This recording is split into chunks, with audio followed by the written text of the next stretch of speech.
여러분 반갑습니다. 전 최장투입니다. 계좌부터 공개하면서 시작할게요. SCHD 2160주, QQQM 75주, 마지막으로 부 23주 보유하고 있습니다. 여러분들은 만족할 만한 급여를 받고 계신가요? 문과인 제가 처음 취업했을 때를 떠올려 보면 대부분 초봉은 3천만 원에서 3,500만 원 정도였고요. 이과 친구들을 보면 3,500만 원에서 4천만 원 정도 됐던 것 같습니다. 물론 대기업에 입사한 친구들은 제외했습니다. 3천만 원이나 4천만 원을 월 실수령액으로 보면 각각 세후로 225만 원, 294만 원입니다. 70만 원 차이입니다. 결코 적은 금액이라고는 할 수 없는 차이인데요. 하지만 서울의 집값이 10억, 20억 하는 시대에 살면서 월에 70만 원을 더 버는 사람이나 덜 버는 사람이나 서울에 내 집 마련 하나 하지 못하는 것이 현실입니다. 연차가 차곡차곡 쌓여서 10년, 15년이 더 흐르면 내 연봉이 7천만 원, 8천만 원 혹은 그 이상이 될 수도 있지만 그때쯤 서울 부동산은 내 월급보다 더 올라서 20억, 30억의 가격을 형성할 가능성이 높습니다. 내 월급만 빼고 모든 것이 가파르게 오르는 세상. 이 지독하고도 냉정한 사회에서 어떻게 살아남아야 할까요? 그 방법에 대해 알아보고자 합니다. 구독과 좋아요 잊지 않으셨죠? 바로 시작해 볼게요. 냉정한 자본주의에서 살아남는 대표적인 방법은 소득을 높이는 것입니다. 물가 상승률이나 부동산 시세만 봐도 웬만한 고소득이지 않으면 힘들 것 같은데요. 고소득자라고 하면 소위 말해 대기업 혹은 전문직 종사자를 떠올리실 겁니다. 하지만 그것은 지금부터 노력한다고 해서 꼭 되는 것은 아니죠. 어느 정도 운도 따라줘야 하고 갖추고 있는 조건도 좋아야 합니다. 이제 막 졸업을 앞둔 학생이라면 드리고 싶은 말씀이 있는데요. 내가 가지고 있는 스펙에 대해서 냉정하게 생각해 봐야 합니다. 대기업이나 전문직을 목표로 하고 1년, 2년 도전해 보는 것도 좋지만 그 이상 목매는 것은 그다지 추천하지는 않습니다.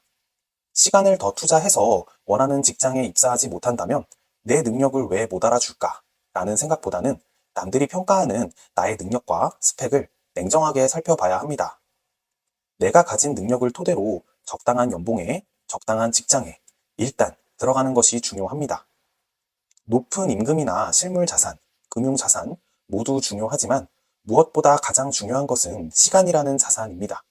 시간이라는 것은 부모의 자산, 나의 학벌, 직장에 관계없이 누구에게나 동등하게 주어지는 자산입니다. 자, 그렇다면 대기업이나 전문직이 아닌 평범한 직장에 입사했는데 내 연봉이 3,500만 원이라면 나는 이제 더 이상 자본주의 세계에서 살아남지 못하는 것일까요? 사실 그렇게 느껴도 전혀 이상할 것이 아닌 게 실수령액이 월 260만 원 정도 될 텐데 식비, 교통비, 생활비, 보험비, 통신비, 품위 유지비 등 당장 떠오르는 것 몇 개만 나열해 보았는데도 지출해야 할 비용이 너무나도 많습니다. 거기에 지방에서 상경해서 자취까지 해야 하는 입장이라면 월세의 관리비, 공과금을 생각만 해도 막막하죠. 한 가지 짚고 넘어가자면 거주지도 서울, 직장도 서울이라면 절대 자취하시면 안 됩니다. 이것보다 더한 돈 낭비는 없습니다. 왕복 3, 4시간이 걸리는 한이 있더라도 악으로 깡으로 버텨야 합니다. 내 능력에 맞는 3천만 원, 3,500만 원의 연봉의 길을 확정 짓는 순간 내가 견뎌야 할 무게입니다. 물론 고소득자라고 해도 그다지 추천하지는 않습니다. 잃게 되는 기회비용이 너무나도 많으니까요. 본론으로 돌아와서 월급이 얼마나 되었든 2024년 현재의 구매력 기준으로 내가 만약 한 달에 딱 100만 원만큼의 금액만 없는 셈 치고 따로 빼놓을 수 있다면 충분한 가능성이 존재합니다. 어쩌면 50만 원, 30만 원으로도 가능할 수도 있습니다. 하지만 금액이 적으면 시간이 더 오래 걸리게 됩니다. 당연히 공짜는 없는 셈이죠.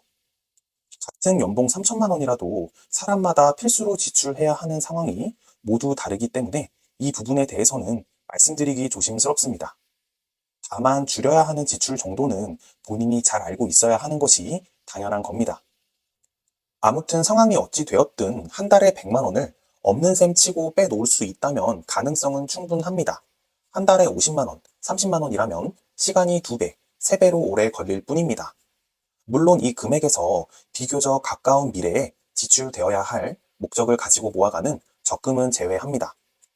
1억만 모으면 된다 라는 말 많이 들어보셨죠? 슬픈 얘기지만 1억을 모은다고 해서 실제 재정적으로 나아지는 것은 아무것도 없습니다. 유명한 짤을 본 적이 있는데요. 1억을 어떤 관점에서 보면 참 대단하고 또 어떤 관점에서 보면 한없이 작아지는 금액이기도 합니다. 1억이 중요한 이유는 1억을 모으는 과정 중에 나의 수많은 노력과 절제가 담겨 있기 때문입니다. 그렇게 해서 1억을 모은 사람은 절대 돈을 우습게 보지 않습니다. 다만 제가 지금 말씀드리려고 하는 것은 1억을 모으는 데 있어서 나의 노력과 절제, 돈을 바라보는 태도는 당연한 것이고요. 저는 1억을 모으는 방법에 대해서 말씀드리려고 합니다. 일단 1억이라는 금액이 대체적으로 상징적인 금액이기 때문에 1억으로 말씀드리긴 하는 건데요. 금액은 상관없습니다. 누군가에게는 3천만 원이 될 수도 있고요. 또 다른 누군가에게는 2억이 될 수도 있습니다. 일단 오늘은 1억을 예시로 말씀드려 볼게요. 단순히 예금과 적금을 활용해서 1억을 모았다면 물론 대단한 것은 맞는데요. 그다지 추천드리는 방법은 아닙니다. 100만 원씩 적금을 든다고 하면요. 1년이면 1200만 원이죠. 1억까지 8.3년이 걸립니다. 내 나이가 30살이라면 40을 앞둔 38살에 1억이라는 금액을 모으게 되는 거죠.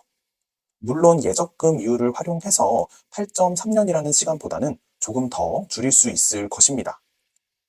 그런데 만약 내가 1년에 10%씩 증가하는 자산에 투자한다면 6년이 조금 넘어가는 시점에서 1억을 달성할 수 있습니다. 2년 정도 시간을 앞당긴 거죠. 그런데 매년 10%씩 올려주는 자산이 있냐고요? 물론입니다. 바로 미국의 S&P 500 지수에 투자하는 상품입니다. S&P 500 지수는 쉽게 말해서 미국에서 가장 우량한 500개의 기업을 모아놓은 지수인데요. 즉 S&P 500 지수에 투자한다는 것은 미국에서 가장 뛰어난 기업 500개에 투자한다는 의미와 같습니다. S&P 500 지수는 30년간 연평균 수익률이 10% 정도 되는데요. 물론 매년 10%씩 꾸준히 상승하는 것은 아닙니다. 올라가는 해도 있고 내려가는 해도 있고 전체 투자 기간 동안 연평균 10%씩 상승했다는 의미입니다. 10년을 투자하는데 닷컴 버블이나 리먼 브라더스 사태와 같이 마이너스 30%, 50%의 폭락을 맞는다면 어쩌면 10년으로는 되지 않을 수도 있죠. 하지만 해결 방법은 간단합니다. 투자 기간을 거기서 5년, 10년을 더 늘리면 됩니다. 어떤 기간에서도 20년을 투자한다면 마이너스를 기록할 확률은 0%이고요. 평균 수익률 역시 10% 가까운 모습을 보여주었습니다. 이는 역사가 증명했고 자본주의라는 것이 시장 경제를 주도하는 한 절대로 깨지지 않을 법칙 같은 겁니다. 그래서 앞서 말씀드렸듯이 따로 빼놓는 100만 원을 없는 돈인 셈 칠 수 있어야 한다고 말씀드렸습니다.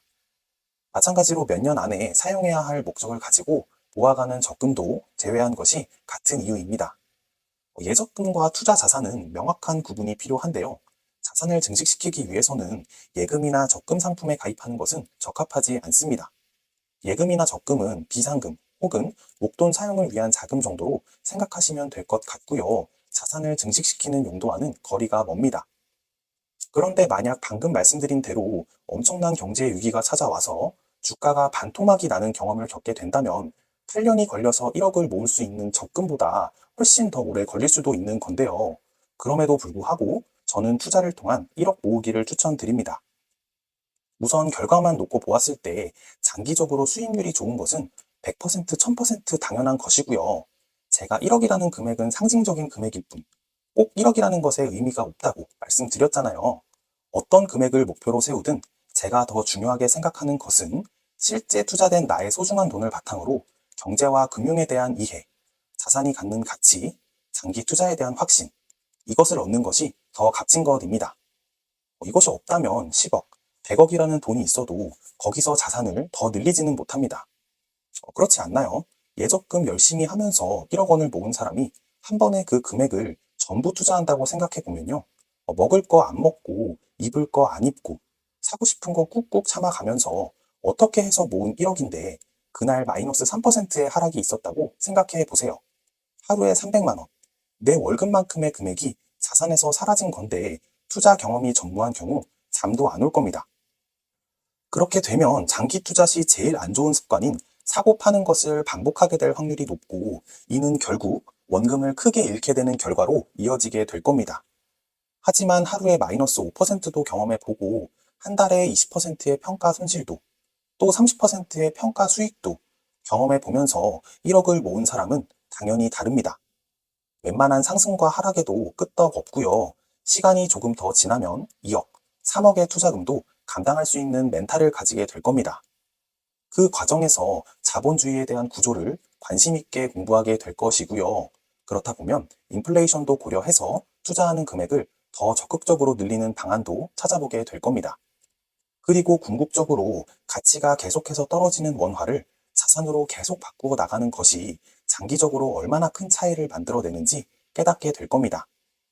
그리고 그 차이는 시간이 지나면 지날수록 아무리 고소득자라고 할지언정 소득만으로는 절대 좁혀질 수 없다는 것까지요. 서울 부동산 상승률을 5%라고 가정하고 10억의 부동산을 가진 사람이 있다고 하면요.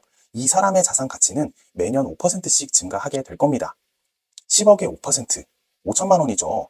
그 다음 해에는 10억 5천만 원의 5%인 5,250만 원의 자산 증식이 이루어질 겁니다. 이렇게 시간이 오래 가다 보면 1년에 몇 억씩 총 자산이 계속해서 증가할 텐데 소득의 증가율과는 비교가 되지 않겠죠? 제 채널에 20대 시청자분들이 꽤 많이 늘었는데요. 혹시 오해하시는 분들 없으시죠? 물론 소득이 높으면 당연히 좋죠. 내가 원하고 꿈꿔왔던 회사 혹은 시험에 도전하는 것 절대 안 말립니다. 후회 없이 도전해 보시고요. 성공하시길 진심으로 응원합니다.